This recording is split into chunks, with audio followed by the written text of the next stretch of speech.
चलो स्टार्ट कर रहे हैं। लास्ट क्लास मेरे ख्याल में आखिरी फंक्शन हमने एक्सपोनेंशियल के बारे में लिखा था। अगला लिखो आप, लॉगरिथमिक फंक्शन। लॉगरिथमिक फंक्शन इसमें लिखना y is equals to F x equals to log x to the base a, y is equals to fx is equals to log of x to the base a, comma a greater than 0, comma a not equal to 1, comma a greater than 0, comma a not equal to 1। फिर लिखना domain is equals to 0 comma infinity, domain is equals to 0 comma infinity open interval, and range is equals to minus infinity comma infinity. Domain is equals to 0 comma infinity and range is equals to minus infinity comma infinity. देखो इसके बारे में थोड़ा सा मैं comment कर देता हूं, यहां देखना ध्यान से।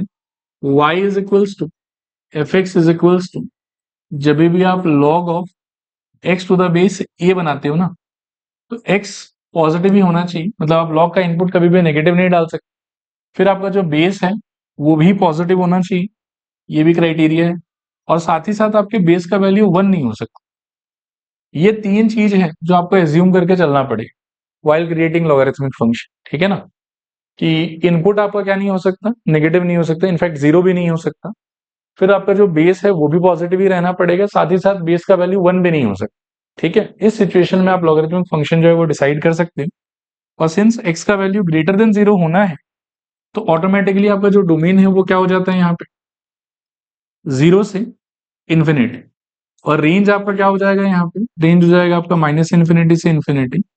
और नेक्स्ट आप लिखो ग्राफ। ग्राफ,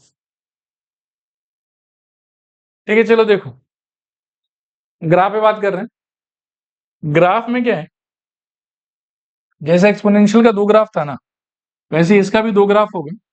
ए का वैल्यू अगर 0 से लेके 1 के बीच में हुआ, इसका ग्राफ ऐसा होगा, देखो इस टाइप का। और अगर ए का वैल्यू 1 से बड़ा हो, तो इसका ग्राफ ऐसा हो।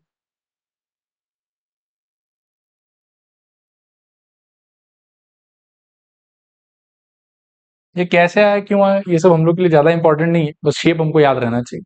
कॉपी कर लो। नेक्स्ट ग्राफ के लिए लिखो, हाँ,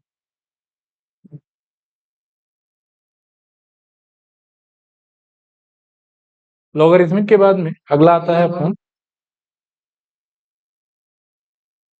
ठीक है। नेक्स्ट लिखो heading greatest integer function. Greatest integer function, इसी का एक दूसरा नाम है बॉक्स फंक्शन, और इसी का एक तीसरा नाम है step function. Greatest integer function, box function, या फिर स्टेप फंक्शन। फ्लोर वाला ये नहीं, ये सीलिंग है।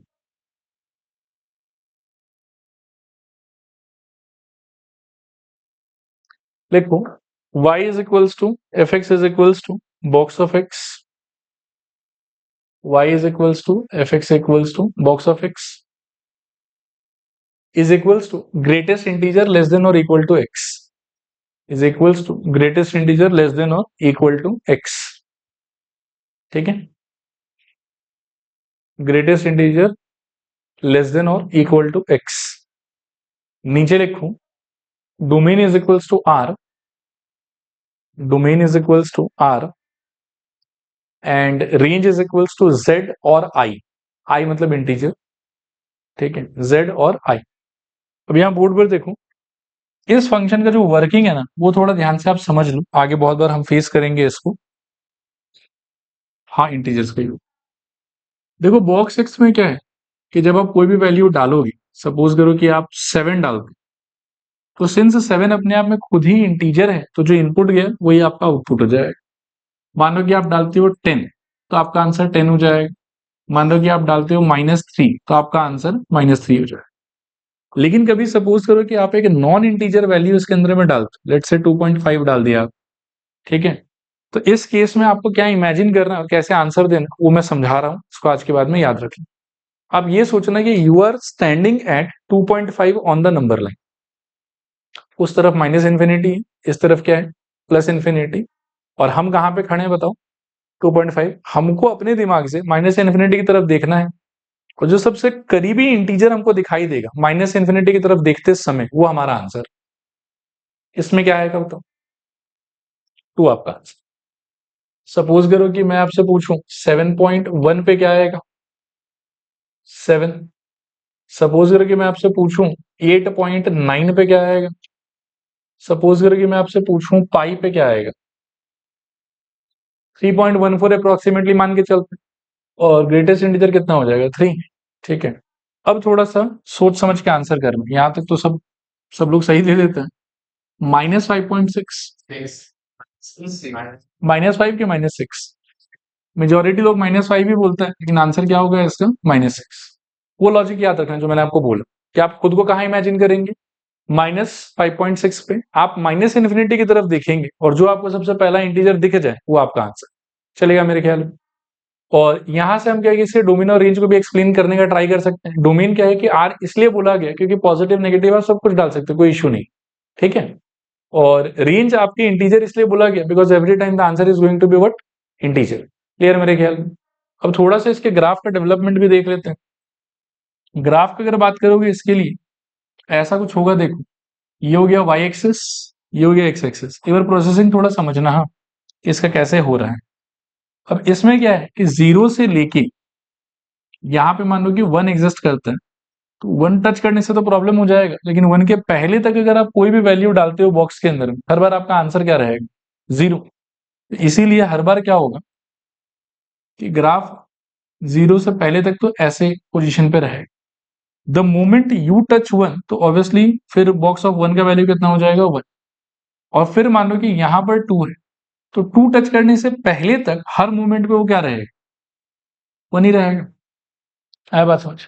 और जैसे ही आप 2 को टच करोगे तो वो कहाँ चला जाएगा 2 पे चला जाएगा, मतलब ये पोजीशन 1 का है, ये पोजीशन किसका है 2 का, तो 2 पे चला गया।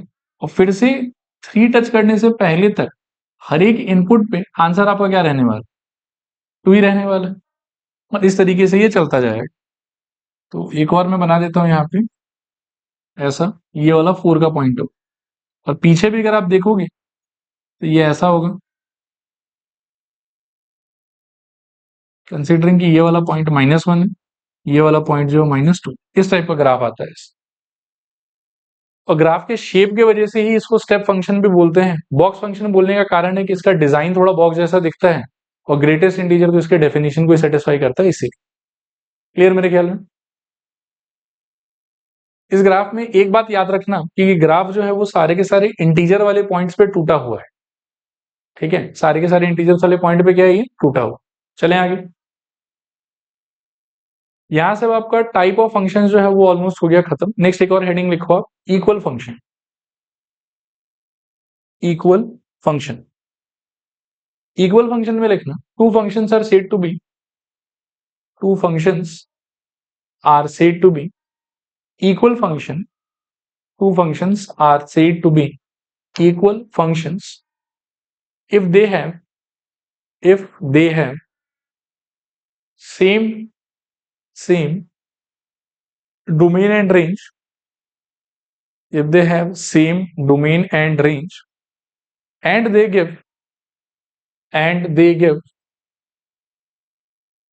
same output for same input, and they give same output for same input, and they give same output for same input। इसमें अभी एग्जांपल नहीं ले रहा हूँ, थोड़ा टाइम ज्यादा लग जाएगा। एनसीईआरटी में लास्ट में जाके ना, मतलब एकदम आखिरी एक्सरसाइज में 1 या 2 क्वेश्चन इस वाले आइडिया पे बेस्ड। इसमें होता क्या है कि इक्वेशन देखने में आपको अलग अलग दिखेगा, लेकिन सरप्राइजिंगली एक में 1 डालो और दूसरे में 1 डालो तो दोनों से सेम आंसर निकल के आएगा। पहले में 2 डालो दूसरे में 2 डालो सेम आंसर निकल के आएगा। तो ऐसा अगर कोई 2 अलग अलग फंक्शन है जिसका चेहरा देखने में एकदम अलग है, लेकिन सरप्राइजिंगली सेम इनपुट पे सेम आउटपुट आ रहा है दोनों के अंदर से, तो उस टाइप के फंक्शंस को आप क्लेम कर सकते हो कि they are kind of equal functions. ठीक है, नेक्स्ट आप लिखो heading operation on function. Operation on function.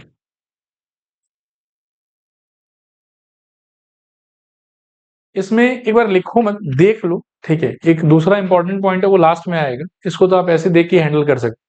मान लो कि एक फंक्शन डिफाइंड है इस तरीके से और एक और फंक्शन डिफाइंड है इस तरीके से, तो दोनों फंक्शन को ऐड करने का मतलब हो गया कि दोनों को रिप्रेजेंट करने वाले इक्वेशन को ऐड कर लो।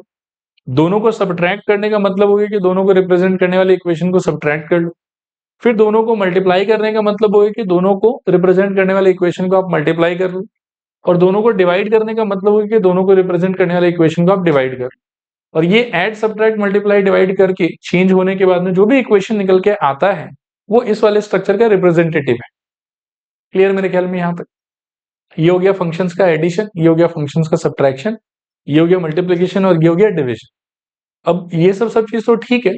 इसके बाद में मेन इंपॉर्टेंट पॉइंट है ये वाला, और इस चीज पे जो है इस साल के पेपर में क्वेश्चन था एजर्शन रीजनिंग का, ठीक है।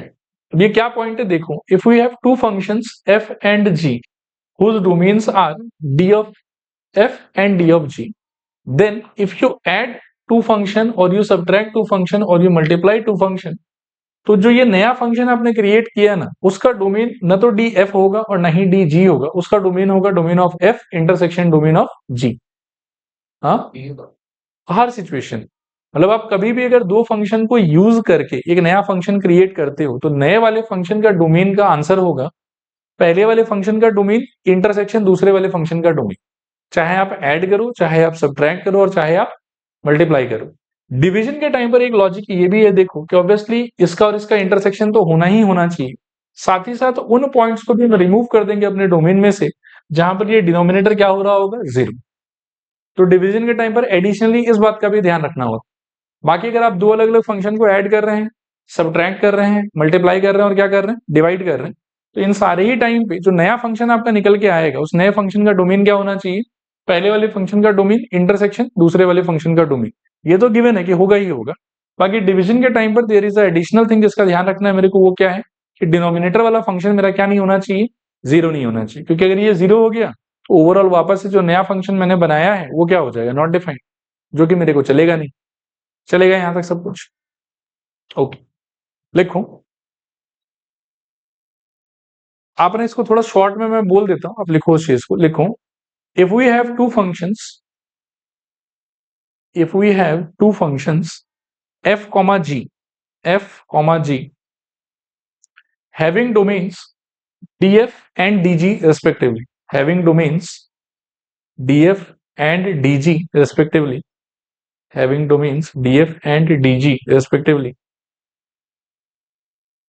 if we have two functions f comma g having domains df and dg respectively, then domain of लिखो f प्लस जी और f माइनस जी और f into g will be df intersection dg, will be df intersection dg। Para change करके लिखूं, and for f divided by g, for f divided by g domain will be, ये नीचे वाला statement copy कर। चलो आगे चलते। अच्छा, ये एक चार्ट है जो भी हमने यहाँ डिस्कस किया है ना उन सबसे रिलेटेड, ये बनाना नहीं है आपको, बस एक यहाँ पे दिया हुआ पीडीएफ जब आप एक्सेस करोगे तो इससे भी आप पढ़ सकते हो, ठीक है। आगे ये कुछ पॉइंट्स, अगेन इसको भी आप लिखो मत, बस इसको आप थोड़ा याद रखना कि जब कभी भी रैंडम कोई फंक्शन आपके सामने आ जाए और उसके डोमेन का मान लो कि आपको अगर आइडिया नहीं है तो डोमेन को जज करने के लिए आप इन पॉइंट्स को दिमाग में रख सकते हो। ये सबसे पहला पॉइंट है कि negative number should not occur under square root और even root, that is expression under the square root sign must be always greater than equal to zero. ऐसे रैंडमली सपोज करूं कि मैं अगर आपसे कहूं रूट अंडर टाइम पे 4 minus x square लिखा हो और मेरे को फॉर सम रीजन मेरे को इसके डोमेन का आइडिया चाहिए कि डोमेन इसका क्या हो, तो इसका डोमेन निकालने के लिए I will put 4 minus x square greater than equal to zero. I will solve the situation, जो भी वहां से एक्स आएगा वही मेरे लिए क्या हो जाएगा, डोमेन हो जाएगा। फिर नेक्स्ट दिया हुआ देखो कि denominator should never be zero. Random मान लो कि कोई फंक्शन अगर आपके पास में लिखा हुआ कि y is equals to x minus 5 divided by x minus 1, और पूछे कि डोमेन क्या होना चाहिए, तो आपके दिमाग में क्लियर रहना चाहिए कि अच्छा हाँ डिनोमिनेटर को हम जीरो नहीं कर सकते हैं, इसलिए डोमेन हमारा हो जाएगा r माइनस 1, क्योंकि 1 पे ये बखेड़ा करेगा, बाकी सारा पॉइंट तो ठीक ही है। फिर उसके बाद में है कि फॉर लॉग वाला expression to be defined, log का बेस, लॉग का इनपुट, ये दोनों पॉजिटिव होना चाहिए और बेस का वैल्यू क्या नहीं होना चाहिए, 1 नहीं होना चाहिए। तो मैंने वहां पर भी आपको बता ही दिया था लॉगरिथमिक फंक्शन के टाइम पर। तो मोटा मोटा ये 3 बात अपन याद रखेंगे कि रूट के अंदर में नेगेटिव नहीं आ सकता, डिनोमिनेटर में 0 नहीं आ सकता, लॉग का इनपुट चाहे बेस कोई भी नेगेटिव नहीं हो सकता, और लॉग का बेस क्या नहीं हो सकता, 1 नहीं हो सकता। ये बेसिक बात सब हम लोग को एनी टाइम याद रहना चाहिए। आगे है देखो, हाँ, ऑल्सो नोट दैट ये वाला तो इक्वल टू 0, ये तो ऐसे फालतू बात चलेगा मेरे ख्याल में। अब इसके आगे है algorithm to check function is one one और मैनी वन, मेथड वन। इसका 2 मेथड है, ठीक है। आप लिखो हाउ टू अप्रोच, हेडिंग लिखना how to approach for checking one one function, how to approach for checking one one function, how to approach for checking one one function. वैसे तो यहाँ लिखा हुआ है, बाकी मैं भी एक थोड़ा सा अलग लैंग्वेज में लिखवा देता हूँ आपको। आप लिखो लेट, स्टेप नंबर 1 में लिखना लेट, आप ऐसे लिखो a comma b belong to domain of function, let a comma b belong to domain of the function be any two arbitrary elements, let a comma b belong to domain of function be any two arbitrary element। हाँ, let a comma b belongs to domain of function be any two arbitrary element। Step number 2 में लिखो let f of a is equals to f of b, let f of a is equals to f of b। And step number 3 में लिखो simplify it, let f of a equals to f of b। Step number 3 में simplify it and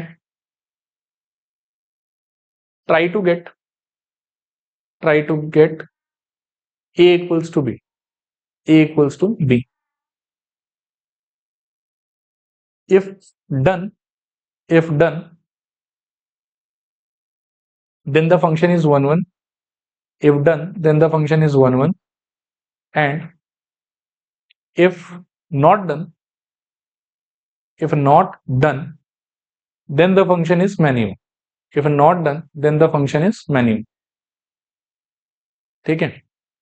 अब यहां देखो एक बार इसका logic क्या है ना, वो थोड़ा मैं आपको बताने का ट्राई करता हूं। सपोज करो कि रैंडमली 2 फंक्शन है आपके पास में, किसी सेट ए से लेके किसी सेट बी पे डिफाइंड है ये, ठीक है। आप अगर ऐसा मानते हो ना कि इसके अंदर का ए कमा बी 2 रैंडम एलिमेंट आपने ले लिया, ठीक है, और आप ये मान रहे हो कि ए का कनेक्शन जिससे है एफ ऑफ ई और बी का कनेक्शन जिससे है वो दोनों आपस में इक्वल, तो इसका मतलब आपने क्या अज्यूम करके स्टार्ट किया, आपने पहले बोला कि ए और बी इसका 2 अलग अलग एलिमेंट है, और ये जिससे जाके कनेक्ट करेगा वो एफ ऑफ ए होगा, और ये जिससे जाके कनेक्ट करेगा वो एफ ऑफ बी होगा, और ये दोनों आपस में क्या होगा, इक्वल होगा। तो इसका मतलब आप फंक्शन को शुरू में ये एज्यूम करके स्टार्ट कर रहे हो कि फंक्शन टेक्निकली मेनी वन है, ठीक है। लेकिन अगर इसको सॉल्व कर करके लास्ट में आपको पता चलता है कि यार बात ना a इक्वल्स टू b का है, अगर ये आपको पता चलता है that means you started from many one and ultimately you got कि अगर इमेज इक्वल है तो प्री इमेज भी इक्वल है। इसका मतलब क्या होगा, इसका मतलब हो कि ये सिचुएशन नहीं आ रहा है, ठीक है, और ये सिचुएशन नहीं आ रहा है, इसमें हो क्या रहा होगा, इसमें ये जो a है ये एक्चुअली मर्ज होगी किसके साथ में इक्वल हो गया, b के साथ में इक्वल हो गया, ठीक है। तो इससे बेसिकली ऐसा हुआ कि शुरू में आपने माना कि 2 अलग एलिमेंट है, उनका सेम इमेज है, अगर वैसा हो जाता तो उसका मतलब है कि फंक्शन क्या हो जाता है, मेनी वन। लेकिन अगर 2 अलग एलिमेंट का 2 मतलब इमेज को सेम मानने के बाद में सॉल्व करके अगर एलिमेंट सेम हो गया दैट मीन्स कि 1 element is connected to only one of the images and therefore function क्या हो जाएगा अपने आप ही 1 1। बाकी ये अंडरस्टैंडिंग आपके लिए इतना इंपॉर्टेंट नहीं है, आप उसके लिए टेंशन मत लो, ये जो तरीका लिखवाया है इसको आप दिमाग में ध्यान रखें। एक बार और बोलूं कि हो जाएगा, शुरू में 2 अलग एलिमेंट माना, कनेक्शन सेम माना, और इस एजम्पशन का मतलब है फंक्शन को क्या एज्यूम कर लिया, many one.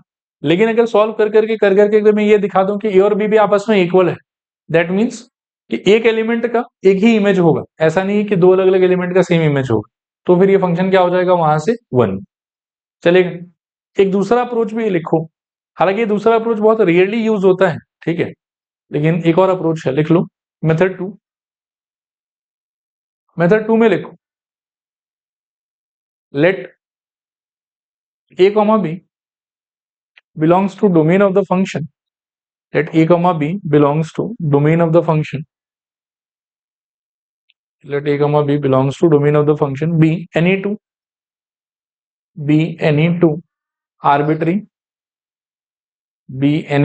arbitrary element.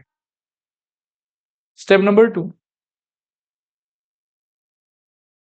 let a not equals to b, let a not equals to b, ठीक है। फिर स्टेप नंबर 3 में लिखो solve it and try to show f of a not equals to f of b, ठीक है। अच्छा याद देखो, एक बार मेरे को ये रिकॉल कराओ कि 1 1 का मीनिंग क्या होता था। सेकेंड वाले सेट के अंदर में जिसके जिसके पास कनेक्शन है उनमें से किसी के पास में भी दो कनेक्शन नहीं होना चाहिए, ठीक है। तो फर्स्ट वाले में पहले हमने माना कि दो अलग अलग आदमी का कनेक्शन सेम आदमी से है, यानी कि एक आदमी का कनेक्शन दो से है। फिर मैंने दिखा दिया कि नहीं ये दो अलग आदमी नहीं है, सेम ही आदमी, तो पता चलेगा कि एक आदमी का कनेक्शन एक ही से है and hence it is 1 1। Second वाले अप्रोच में क्या कि शुरू में ही आप ये अज्यूम करके चल रहे हो कि ये दोनों डोमेन वाला आदमी आपस में क्या इक्वल की नॉट इक्वल, नॉट इक्वल, तो मतलब ये दोनों आदमी अलग अलग है, ये बात पक्का है एकदम।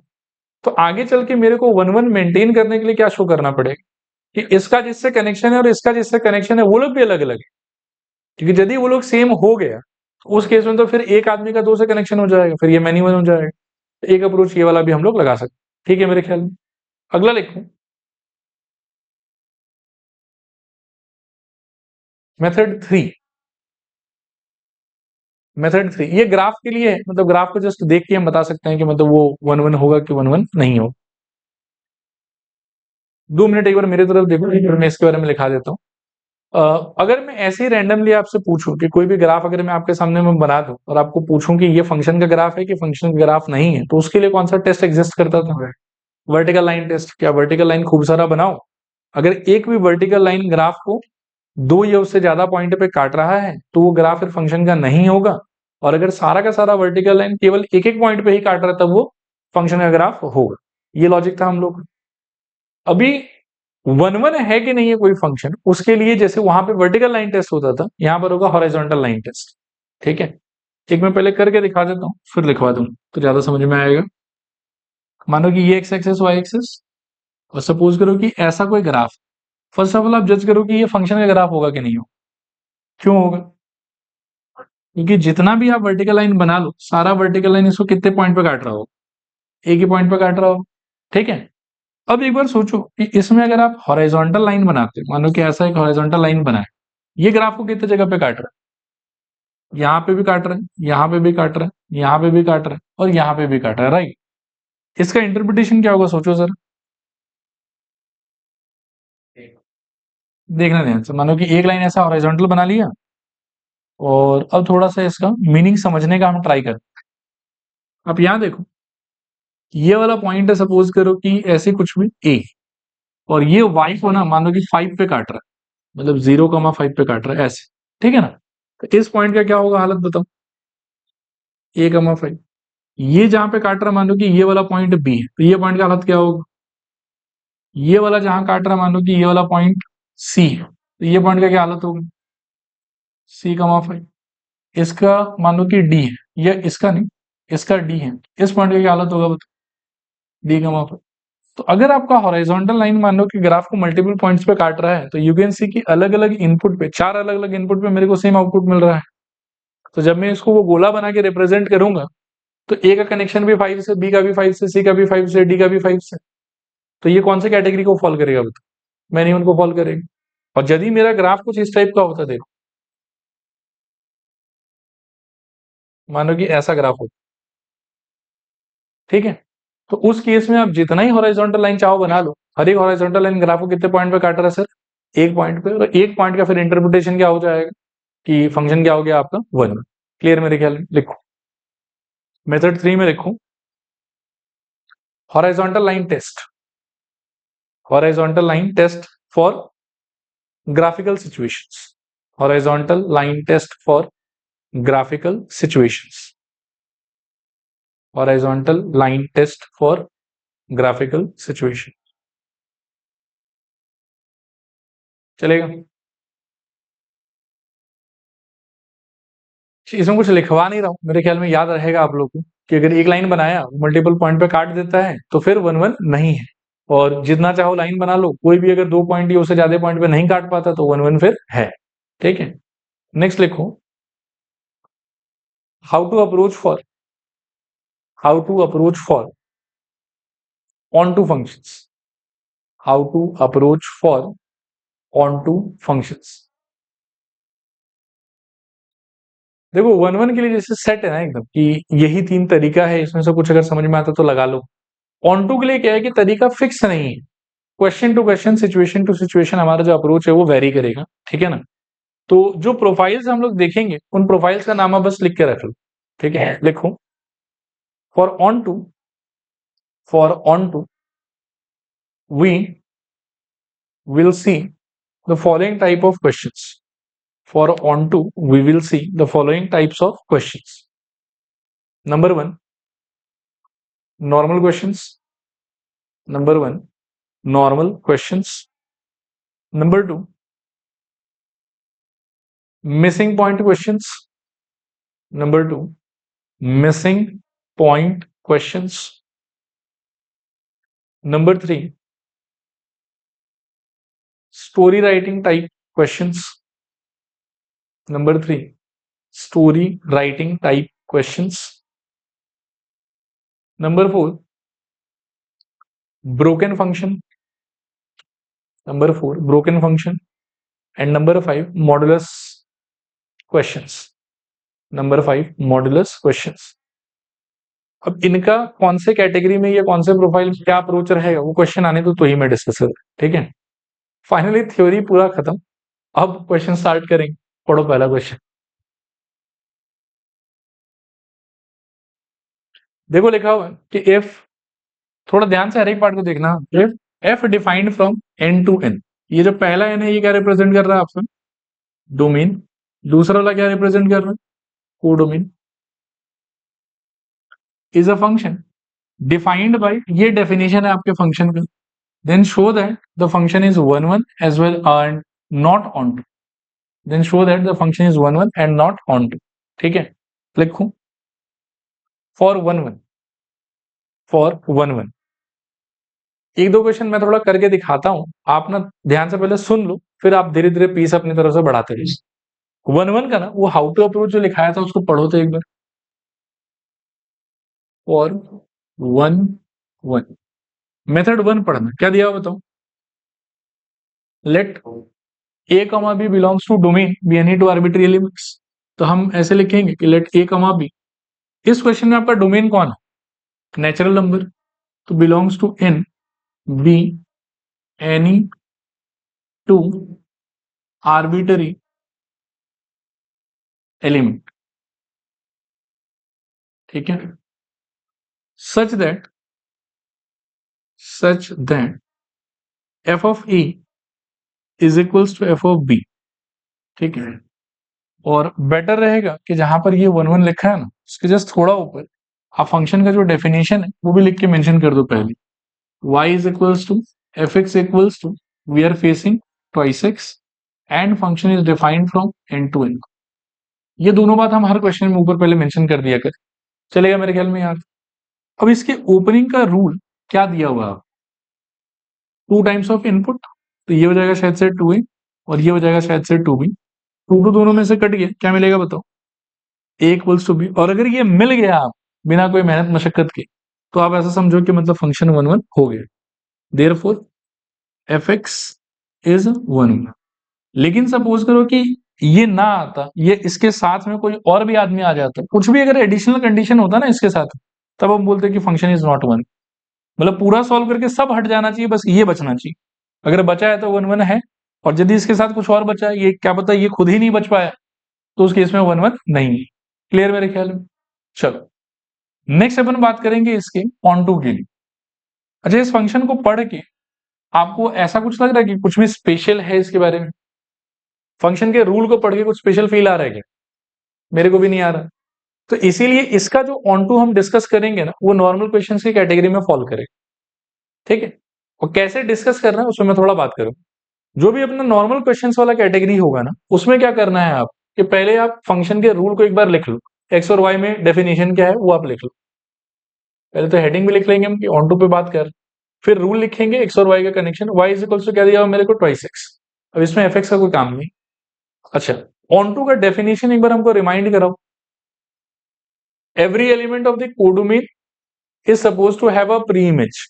अगर एक भी आदमी ऐसा मिल गया जिसके पास में प्री इमेज नहीं है, दैट मीन्स कि फंक्शन ऑन टू नहीं होगा। सबके पास में प्री इमेज हुआ तो फंक्शन ऑन टू होगा।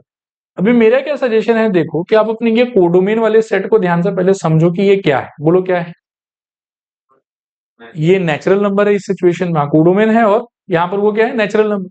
नेचुरल नंबर का वैल्यूज कहां से स्टार्ट होगा? एक रैंडम वन ले लेते, ठीक है ना। तो यहां पर हम बोलेंगे कि now y is equals to 1 अगर मैं लूं तो वो ऑब्वियसली नेचुरल नंबर को बिलोंग कर रहा है। ये मैं आपके अंडरस्टैंडिंग के लिए लिख रहा हूं, आपको इतना लिखने का दरकार नहीं। ब्रैकेट के अंदर में जो कि क्या है आपका कोडोमेन, मतलब domain as well as codomain दोनों तो नेचुरल नंबर ही है ना। इनमें y इक्वल्स टू 1 कहां से पिक कर रहा हूं? कोडोमेन वाले से पिक कर रहा हूं। ठीक है, ये पिक करने के बाद में मैं अगर इसको इस रूल में बिठा दूं, क्या हो जाएगा बताओ? 1 is equals to 2 times of x, और x इक्वल्स टू कितना आ जाएगा, हाफ। ये चलेगा? नहीं चलेगा। ठीक है, एक्चुअली आंसर जानता है इसलिए नहीं चलेगा तक चला गया।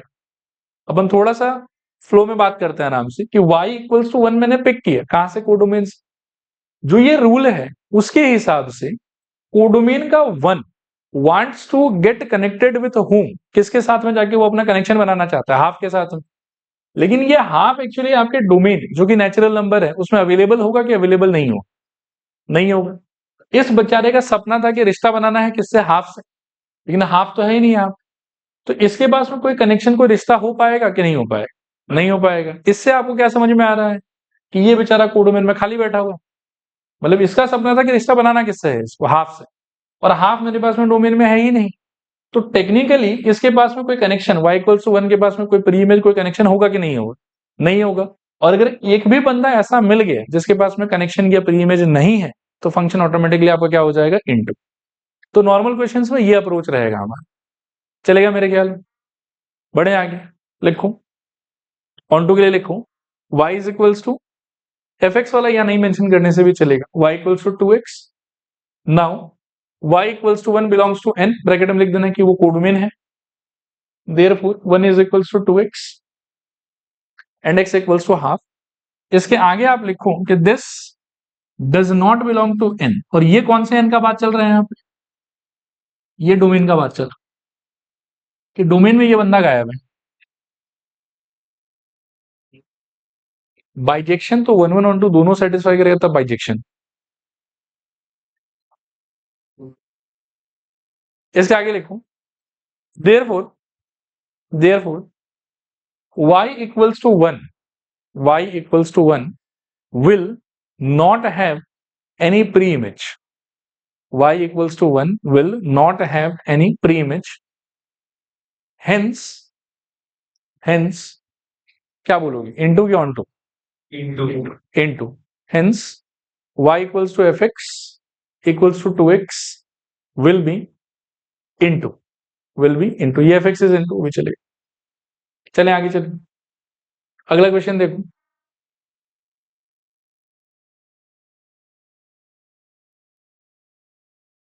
आओ करें। स्टार्टिंग स्टेटमेंट तो वही होगा, लेट। ये मैं थोड़ा सा शिष्टाचार के साथ में लिख देता हूं, F x equals to Aniket लिखो, F defined from N to N. ठीक है, फिर हम बोल रहे हैं 1 1 के लिए। 1 1 में लिखो लेट ए कमा बी बिलोंग्स टू, डोमेन देख लो आप अपना क्या, belongs to N B any two arbitrary element, ठीक है, such that F of A is equals to F of B. F of A का definition 2a² is equals to 2b²। दोनों में से 2 कट गया, यहां से बचेगा आपके पास में a² इक्वल्स टू b²। अब यहां से देखो technically a equals to b और a इक्वल्स टू -b होना चाहिए। स्क्वायर जब उड़ाओगे, ये पावर 4 जब उड़ाओगे तो एक पॉजिटिव आएगा और दूसरा क्या आएगा, नेगेटिव आएगा। इसमें हम यहाँ पर लिख देंगे नॉट पॉसिबल। अब नॉट पॉसिबल क्यों? क्योंकि ए और बी दोनों का दोनों नेचुरल है, तो इनमें से किसी पे भी नेगेटिव साइन इंपोज करने से फिर तो वो नेचुरल नहीं रहेगा, ठीक है। तो therefore a equals to b, और यहां से आप कह सकते हो कि देयरफॉर एफ एक्स इज 1 1, ठीक है, चलेगा मेरे ख्याल में। आगे चल रहे हैं यहां से। 1 1 मेरे ख्याल में समझ में आ गया होगा। ऑन्टो के हिसाब से वापस सोचो, मुझे तो कुछ इसमें भी स्पेशल नहीं लग रहा है, सिंपल सा एक इक्वेशन है, डोमेन रेंज हम मतलब डोमेन और कोडोमेन हमको बताया हुआ, तो इसको भी हम नॉर्मल क्वेश्चन की कैटेगरी के हिसाब से ही सोचेंगे, ठीक है ना। तो पहले आप y और x का कनेक्शन लिख लो, क्या है वो, y is equals to 2x²। फिर अपने कोडोमेन पे ध्यान दो, कोडोमेन क्या है आपका यहाँ पे, नेचुरल नंबर, तो रैंडमली कोई एक नेचुरल नंबर का वैल्यू उठा लो, आप 1 से बिगिन कर लो, कोई दिक्कत नहीं, ठीक है ना। तो फॉर लिखो y is equals to 1 which belongs to natural number, और यहाँ पर ये नेचुरल नंबर किसको रिप्रेजेंट कर रहा है, कोडोमेन को। आप ये 1 उठा के पटको इसमें, तो क्या आएगा बताओ, 1 is equals to 2x²। Solve करने पे बोलो क्या, x² is equals to half. अब x का वैल्यूज ऑब्वियसली नेचुरल होना चाहिए, तो इसलिए नेगेटिव तो बिल्कुल ही हम अवॉइड कर देंगे, या नहीं भी अवॉइड करोगे तो भी कोई दिक्कत नहीं, प्लस माइनस 1 बाय कितना आएगा, रूट। ये समझ में आया। तो इस रूल के हिसाब से y इक्वल्स टू 1 का जो सपना था वो था इन दोनों नंबर से कनेक्ट करने का, लेकिन इन दोनों में से कोई भी यहां पर अवेलेबल नहीं है हमारे डोमेन में, none of them belongs to natural number, and therefore इस y का सपना सपना ही रह जाएगा, और ये एक्चुअली खाली बैठा हुआ रहेगा, कोई कनेक्शन नहीं होगा इसके पास। एंड अगर एक एलिमेंट भी मिल गया हमको बिना कनेक्शन का, तो फंक्शन क्या हो जाएगा मेरे लिए, इंट। लिखूं इसके नीचे concluding statement, therefore y equals to 1, y equals to 1 will not have any pre-image, y equals to 1 will not have any pre-image, hence the function is into, hence the function is into। चलें आगे, इसको try करो, एक बार खुद से सोचो पहले। देखो क्वेश्चन को मैं थोड़ा मॉडिफाई कर देता हूं, इज 1 1 नहीं होना चाहिए था, इज नॉट 1 1। अब एक्सप्लेनेशन को सुनो पहले।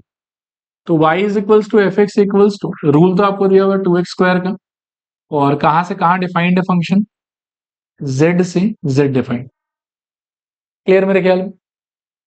तो 1 1 आप स्टार्ट तो वैसे ही करोगे जैसे पिछले बार कर रहे थे, कि लेट क्या a comma b belongs to, इस बार z है, हाँ, तो z b any two arbitrary element such that क्या f of a is equal with f of b। खोलोगे तो twice a² equals to twice b², 2 स्वाहा, और यहां से आपको मिलेगा a² is equals to b²। अच्छा, यहां से स्क्वायर उड़ाने पे फिर से a equals to b and a is equals to -b, ऐसा कुछ आएगा। लास्ट टाइम रिजेक्शन के लिए हमारे पास में एक हथियार था कि a और b दोनों का दोनों नेचुरल अगर हुआ तो कोई भी नेगेटिव तो नहीं हो सकता। इस बार लेकिन जिस टाइप का सिचुएशन हम फेस कर रहे हैं, तो उसमें तो इसको रिजेक्ट करने के लिए कोई आर्ग्यूमेंट है ही नहीं मेरे पास। तो f of a equals to F of b के टाइम पर कभी a इक्वल्स टू b रहेगा और कभी a इक्वल्स टू -b रहेगा। तो इसीलिए इस बार तो सिर्फ ये वाला आइसोलेटेड वे में नहीं मिला ना हमको कि बस यही आ रहा है, ये भी आ रहा है और ये भी आ रहा है, इसीलिए हमारा कंक्लूजन है कि फंक्शन इज नॉट 1 1। लिखो therefore F x is not, नहीं वो सब कुछ नहीं है, नॉट 1 1, ठीक है। नेक्स्ट लिखूं ऑन टू के लिए, ऑन टू में आप सेम ही काम कर सकते हो। पहले तो रूल लिख दो, y is equals to 2x square, फिर लिखो for y is equals to 1 belonging to z, लिखोगे इस बार 1 is equals to 2 into X का square, so X square equals to half x equals to plus minus 1 by root over 2, which is not integer. Therefore, y equals to 1 will not have any pre-image, hence function is into. ठीक है, ठीक है। अगला question देखो, देखो इसको फिर से नेचुरल से नेचुरल, और इस बार थोड़ा सा फंक्शन का साइज बढ़ गया है, बाकी दिखाना है कि ये 1 1 होगा और ऑन टू नहीं होगा। चलो शुरू करो। अब मैं ये तामझाम वाला काम अब छोड़ देता हूँ, ये सब आप लोग लिंक करते रहना, हाँ ये सब जो लिखना हो। मैं थोड़ा शॉर्ट में खत्म कर देता हूँ इसको। 1 1 के लिए लास्ट में आप इससे स्टार्ट करोगे, F of A is equals to F of B, और रूल आपका है y equals to F x equals to X का square plus x plus one. This implies आपको मिलेगा ए स्क्वायर प्लस एन से एन दिया हुआ, ठीक है। यहां से मिलेगा A square plus A plus one is equals to B square plus B plus one. 1 1 तो दोनों में से ही है, हमको मिल जाएगा A square plus A equals to B square plus B, सबको लेफ्ट में ले आओ तो आपको मिलेगा A square minus B square plus A minus B is equals to 0। इसको खोलोगे तो आपको मिलेगा A minus B into A plus B plus 1 common, यहां आ जाएगा A minus B is equals to 0। दोनों में से कॉमन ले लो ए माइनस बी, अंदर बचेगा आपके पास में A plus B plus 1 is equals to 0। Either A minus B equals to 0 और a plus b plus 1 equals to 0. So basically a is equals to b या फिर a plus b plus 1 equals to 0। इसके नीचे लिखना not possible. फिर आगे लिखना कि therefore a equals to b, and यहां से we can say क्या, therefore fx is 1। अच्छा, इसके रिजेक्ट करने का लॉजिक क्या होगा? मतलब बहुत सारा लॉजिक दे सकते हैं, एक सिंपल आर्ग्यूमेंट ये दे सकता हूं मैं कि a plus b is equals to -1 आ रहा है, अगर मैं 1 को उधर शिफ्ट कर दूं, ए और बी कौन से कैटेगरी से पिक किया था हमने? नेचुरल नंबर से। अभी दो नेचुरल नंबर का सम नेगेटिव तो कभी नहीं हो सकता ना, so this will not be possible, and hence a equals to क्या रहेगा? बी, एंड देयरफॉर फंक्शन क्या हो जाएगा आपका? 1। क्लियर मेरे ख्याल में? आगे लिखूं फॉर ऑन टू, एक सेकेंड देखो, देखो ऑन टू के लिए देखो, अब पहले तो रूल लिख दो, y इज इक्वल्स टू क्या होगा? X square plus x plus one, and y is equals to आप 1 अज्यूम कर लो belongs to n, so 1 equals to x square plus x plus 1, 1 1 गया, this implies 0 is equals to x square plus x, this implies x common, x plus 1 is equals to 0, so either x equals to 0 और x equals to -1। ठीक है, अभी ये दोनों ही possible नहीं, क्योंकि इन लोग में से कोई भी ना तो x equals to 0 नेचुरल को बिलोंग करता है और ना ही x equals to -1 जो है वो नेचुरल को बिलोंग करता है, दोनों में ही काट। x equals to 0 does not belongs to n, and x equals to -1 does not belongs to n। नीचे लिखो therefore y equals to 1, y equals to 1 will not have pre-image, will not have pre-image, hence fx is क्या? onto के into fx is into। चले आगे, इसको try करो। देखो यहां देखो, एक बार पहले बेसिक्स लिख लेते हैं। y is equals to F x equals to क्या दिया हुआ? 4 - 3x, and function is defined from r to r। अच्छा यहाँ देखो एक बार अच्छे से, 1 1, so let a comma b belongs to R be any two arbitrary element such that f of a is equals to f of b. 1 1 बहुत simple है इसका, 4 minus 3a is equals to 4 minus 3b, 4 4 उड़ गया, so minus 3a is equals to minus 3b, और यहां से a is equals to b, therefore fx is 1 1। ठीक है, ऑन टू के लिए अगर बात करोगे तो ऑन टू में क्या है, देखो y is equals to 4 minus 3x, ये आपका रूल है। ठीक है, पिछले दो क्वेश्चन में क्या हो रहा था कि y के जगह पे आप अपनी मर्जी से एक 1 बिठा दे रहे थे और सॉल्व करने के अंदर कुछ ना कुछ ऐसा आंसर आ रहा था x का जो एक तरीके से हमारे गिवन डोमेन के लिए अनएक्सेप्टेबल है। जैसे इसमें y इक्वल्स टू 1 बिठा दिया, सॉल्व करके x से 0 आया और -1 आया, दोनों मेरे डोमेन में नहीं है। लेकिन अभी जो रूल है ना, इसको एक्चुअली में आपको ऑन टू दिखाना है कि ऑन टू होगा, ये ऑन टू को मिस नहीं करेगा।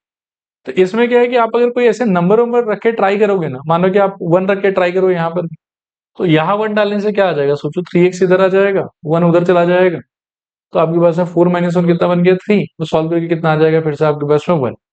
और y की जगह पे 1 ही नहीं, आप कोई भी नंबर डाल के इसमें ट्राई करोगे ना, तो एवरी टाइम कुछ ना कुछ x आपके पास में अच्छा सा जो आपके डोमेन में अवेलेबल है वो आ ही जाएगा। तो इस टाइप के सिचुएशन में जहां फंक्शन ऑन टू हो जाएगा, वहां पर आप एग्जाम्पल लेके काम नहीं कर सकते। तो वहां पर आपको क्या करना है, सुनना ध्यान से, कि जैसे यहाँ पे y फ्री है और x कॉम्प्लिकेटेड, ठीक है, तो इसको ऑन टू करने के लिए आप क्या कर रहे हैं कि पहले आप x को फ्री करो और y को कॉम्प्लिकेटेड करो। मतलब इसको हम कह सकते हैं कि here y has been written in terms of x, और अब हम ट्राई करेंगे to write x in terms of y। उसके लिए क्या करेंगे, देखो 3x को इधर y को इधर, तो क्या हो जाएगा बोलो, 3x is equals to what, 4 minus y, और यहां से x equals to what, 4 minus y by 3। अब क्या है कि y का आप कुछ भी वैल्यू उठा लो, ठीक है ना, ये जो रूल है, ये जो इक्वेशन है, ये आपको हमेशा x का जो आंसर देगा इन रिटर्न, वो हमेशा कोई ना कोई ढंग का रियल नंबर ही होगा। आया बात समझ, क्योंकि यहां पर आपका डोमेन कोडोमेन कौन है, रियल नंबर्स। तो आप यहाँ पे y के जगह पे कोई भी रियल नंबर अपने कोडोमेन में से उठा के अगर डालते हो, तो एवरी टाइम सॉल्व करने के बाद में जो आंसर आपका आएगा वो डोमेन वाले रियल नंबर का पार्ट रहेगा ही रहेगा। आया बात समझ। So for all the y, ये for all the values of y from this codomain वाला r will have some or the other connection in domain वाला r, बिकॉज जो भी y उठा के डाल लो फर्क नहीं पड़ता, सॉल्व करो, x का जो आंसर आएगा वो रियल नंबर ही होगा। ठीक है, तो हर एक y का टेक्निकली हम क्या बोल सकते हैं कि कनेक्शन होगा। इसको हम ऐसे लिखेंगे कि क्लियरली समझना ध्यान से, for all y belongs to r codomain वाला, it will have it will have pre image.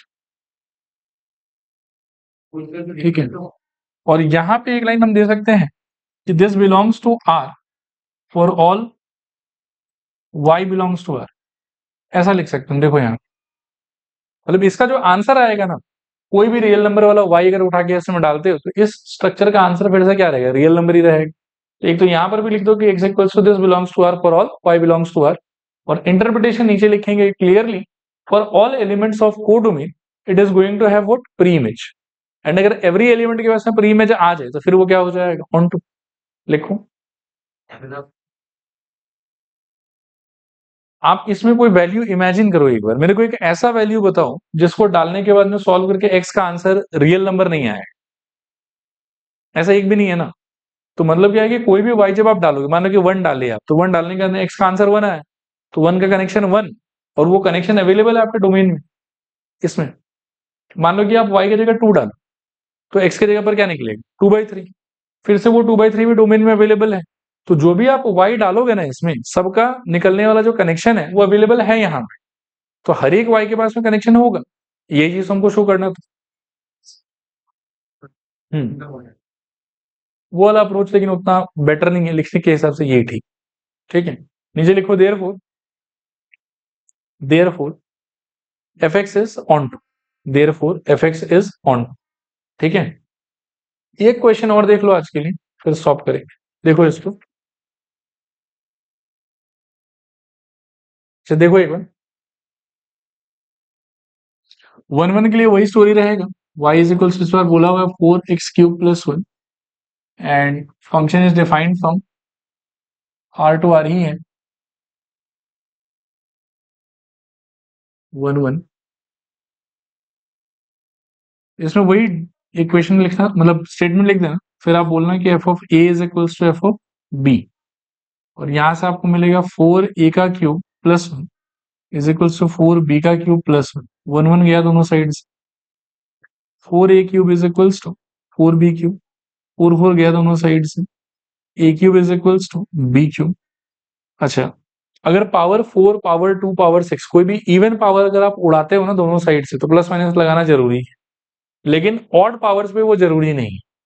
Odd power पे जब आप ऑड पावर उड़ाओगे तो जो नंबर है वही निकल के आ जाएगा, ठीक है। इसमें ऐसा कुछ रहेगा, देखो फिर a is equals to b, therefore fx is 1 1। फिर इसके बाद में हम आ जाते हैं ऑन टू पे। ऑन टू के लिए देखो y is equals to 4x³ + 1, this implies x³ is equals to y - 1/4, और यहां से x इज इक्वल्स टू आपके लिए आ जाएगा y - 1/4 whole to the power 1/2। वापस से क्या है, देखो कि अगर आपके दिमाग में कोई ऐसा एग्जांपल आ जाए ना कि जिसको y की जगह बिठाने के बाद में सॉल्व करके जो x आएगा वो डोमेन का पार्ट नहीं है, ठीक है, तो उस केस में तो आप वो वाला काम कर लेना।